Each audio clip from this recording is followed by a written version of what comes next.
Welcome to the Nintendo K channel. I am Danny. Reggie Fils-Aime was given the honor to give a commencement address to the class of 2019 at Ringling College of Arts and Design. He gave a very insightful speech about his family, history, and journey through life leading up to his role at Nintendo of America. He also gave key principle advice that are motivators of his success.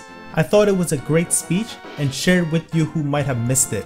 I hope you enjoy it and perhaps find it helpful in discovering your own success. And at Nintendo, he became known as an innovator who could also manage complex day-to-day operations. That combination of creativity and logic, right and left brain skills brought him to the pinnacle of success at one of the world's gaming giants. In his biography, which you can find in the full commencement program, he cites creative and nonlinear thinking as common elements to his biggest business and personal accomplishments.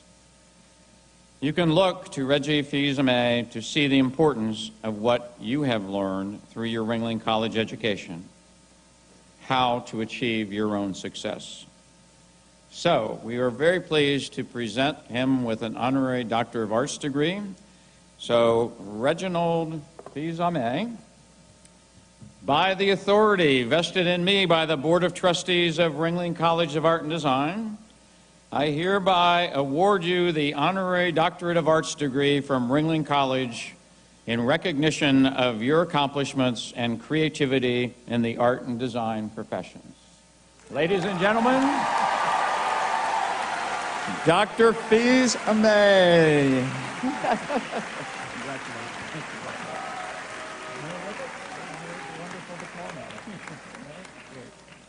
Thank you.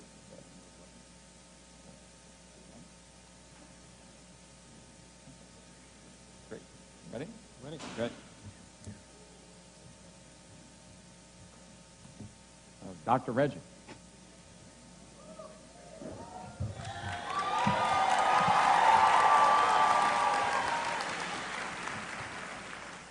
I think it should be Doctor Regginator. President Thompson, thank you so much for the wonderful introduction, and thank you for the honorary degree. Trustees of the college, esteemed faculty and staff, distinguished guests, devoted parents and family members, thank you for the opportunity to speak here today. To the 2019 graduating class of Ringling College of Art and Design, congratulations.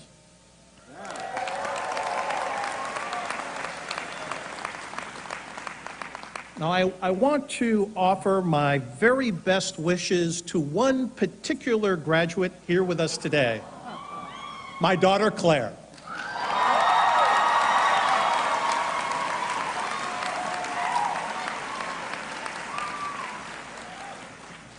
So these past 4 years, I've had the opportunity to regularly visit Ringling and to spend time with Claire and her friends.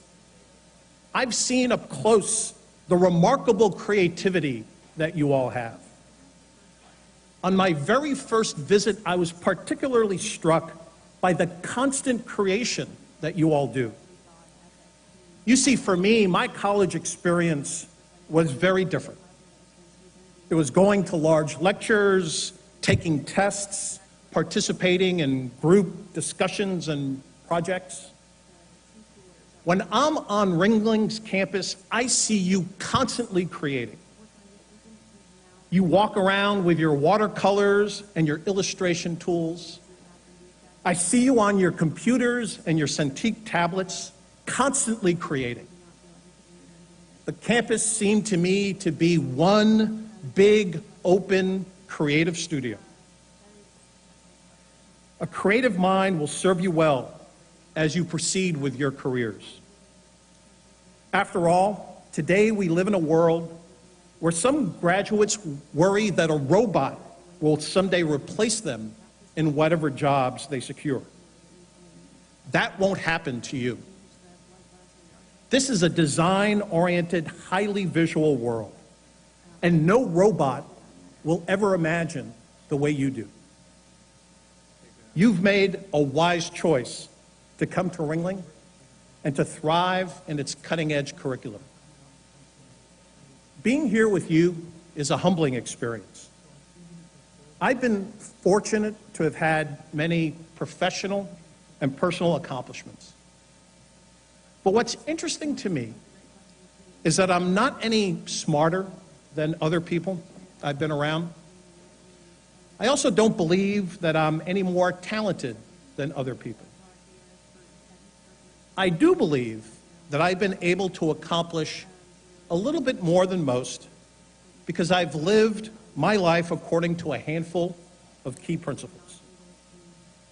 Principles that have guided me personally and professionally. And I'd like to share these 5 principles with you here today. The first principle is an essential one. What happens to you is up to you. You own your future. Your parents don't own it. Your professors and instructors don't own it. Certainly, your parents and your teachers have helped prepare you. But where you go from here is completely up to you. You need to own your future and assume control of your life. You need to make all of those decisions, the big ones, the small ones, and follow through on those decisions. Now, to be clear, I'm not saying that you shouldn't seek out advice and at times listen to that advice, especially from your parents. Right, Claire? But what I am saying is that you have the power to make those key decisions and to own them. You are the one ultimately responsible for your future. That's what being a grown-up is all about. Own it. For me, this was true early on. I'm a first-generation American citizen. My parents came to the U.S. from Haiti. There, they were well-educated. My maternal grandfather was a doctor by profession and a member of the Haitian Democratic government, the equivalent to the Secretary of Health and Human Services. My paternal grandfather was the second highest ranking officer in the Haitian military. Both my parents had the equivalent of a college degree. But when they came to the U.S., they didn't know much English, and they had to take on lower-level jobs. So when it came time for me to apply to college, they had no experience to help me with the process. I had to do all the work to identify potential colleges, to figure out the application process and the acceptance process. And I had to figure out how to pay for it because they had no ability to help. I took ownership. I applied to only 3 universities because I couldn't afford more than the 3 application fees. One offered me the opportunity for a sports scholarship. The other was a good but not great school where I was confident I would be accepted. But my stretch school was Cornell University. I would need significant scholarship help, and I would need to take out loans. But I took ownership for all the steps, and I was accepted. I received a full scholarship for my first 2 years and worked during my last 2 to help defray costs. But I did it. It was up to me, and this early success set me on my way. The second principle, life is hard, so dig deep. There will always be setbacks. You are owning your future, but not all your decisions will work out. The key is how you respond. You need to have grit. You need to have perseverance. You need to be resilient because life is hard. I grew up in Bronx, New York, until I was 8 years old. It was a rough neighborhood, and the area is still economically depressed today. My father worked 2 jobs, essentially 14 hours a day, to scrape together to get our family out of the Bronx and into a small house on Long Island, New York. The tipping point for our move out of this depressed area happened one Sunday morning as my family was getting ready to go to a favorite lake in northern New Jersey. As my brother and I were getting ready to walk down the 5 flights of stairs of our tenement building, my mom pulled us aside. She said to us, "When we walk down the stairs, I want you to look up, not down. Do this for me," she implored. So what do 2 boys of 7 and 9-year-old do? We look down every step of the way. And we immediately see what my mom didn't want us to see. Drops of blood on the stairs that later became larger pools. We learned that someone had been stabbed on the roof of the building and had bled on the stairs as they stumbled down 5 flights of stairs out of the structure. The person lived, we found out, but my family was out of that building by the beginning of the following summer. Life is hard. Third principle, be open to alternatives. What I mean by this is that you should be open to options and solutions that may not have been part of your original plan. In college, I was a finance major. I always had a head for numbers, and I performed well in all of my business classes. So well that I was a teaching assistant for the key finance course in my undergraduate business school as a junior and as a senior. I was a teaching assistant for other classes too. I was fortunate to land an internship at a small bank during the summer before my senior year. This internship allowed me to see all the aspects of the bank's operations. I felt I had found my calling. With this experience and my educational background, I was convinced that my career was going to be in finance. I interviewed with prospective financial institutions on campus and at their headquarters. I had multiple job offers from international banks. To truly progress in this career, I would have to eventually go back to school to get a master's degree, which would mean more loans, but this was the path I'd always envisioned. I was all set to execute it. But an alternative path presented itself. A company called Procter & Gamble contacted me. You may not know the company, but you know its products. Crest toothpaste, Bounty paper towels, Tide laundry detergent. Hundreds of brands that people use around the world. They contacted me because they'd received recommendations from a number of my teachers. The company had a discipline that they called brand management, where they teach you how to run these individual brands. They wanted me to interview for this program. I had never heard of Procter & Gamble.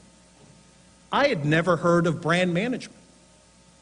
But the more I looked into the program, the more I became intrigued. Essentially, in this program, you learned all of the fundamentals to grow a business. Tools like sales planning and advertising creation, product development, finance, and budgeting. So I went for it, and I interviewed. I did well enough to be invited to their headquarters to learn more. I learned at that time that the company would hire about 100 people into this program in the United States. The vast majority would be graduate students with a master's in business administration. They would mostly be in their mid to late 20s and early 30s. A handful, typically less than 5 per year, would be graduating with a bachelor's degree similar to what I would have. That year, I was one of 4 people with only a bachelor's degree to receive a job offer into the program. Now I had a dilemma. Brand management was not the path I had envisioned for myself, but I saw opportunity in this move. I would get foundational training. I would get to jumpstart my career at a very young age. But remember principle number 2, it would be hard, very hard. I chose the alternative path, and it was one of the best decisions I ever made. I stayed almost 8 years at Procter & Gamble and progressed at a fast pace. I made mistakes, but I persevered. I learned how to run a business. I learned how to manage people. I made lifelong friends. I continue to often choose the alternative path. Years later, I had an opportunity to work for another company similar to Procter & Gamble, or to work at MTV Networks in a completely different type of role, in a completely different type of industry. I chose MTV Networks, and it was another great decision. I met my lovely wife there, who's here with us today, and the role gave me valuable experience in the entertainment industry, which led to my 15-year career with Nintendo. Always be open to alternatives. 4th principle, embrace your fear. We all have fears. Some are rational, many are irrational. But if you let your fear control you, you'll make yourself miserable. I believe you need to embrace your fear. You need to attack it. You may not ever make your fear completely go away, but you could keep it from controlling you. It may shock you that at one time I was afraid of public speaking. Early in my business career, I had to take outside courses to boost my confidence and to give me practical public speaking skills. Remember, I was working alongside people who were 5 to 10 years older than I was. They had prior life experiences in business school or in the military. During the early parts of my career, I would listen more than most and observe how others behave. I wanted to soak up as much learning as I could. I was quiet in meetings, taking notes on comments that I found interesting, or on ideas that were sparked during my interaction with bosses and peers. So I took these outside speaking classes and forced myself to speak up in meetings and to take on opportunities that would put me in front of large groups. I worked hard to first manage and then overcome my public speaking fear. Eventually, I turned that fear into a key asset. It gave me the confidence to conduct press events in front of thousands of people, to do interviews on live television, and to even play video games with Jimmy Fallon in front of the world. Think deeply about your own fears and how you can overcome them, and even use them to your advantage. Don't let these fears control you. Last principle, live in the moment and have some fun along the way. This one should be easy for all of you. You are the creators. You will make things that no technocrat, no Wall Street titan, no elected official, no business executive ever will. You'll make art that elicits an emotional reaction, a laugh, a smile, maybe even a tear. You are the creators. Use these unique skills that you've honed here and that will serve you in all your future endeavors. Enjoy this moment and all of the other wonderful moments you have in front of you. And hopefully, you'll apply a few of the principles that I've shared with you here today. Thank you, and good luck to all of you.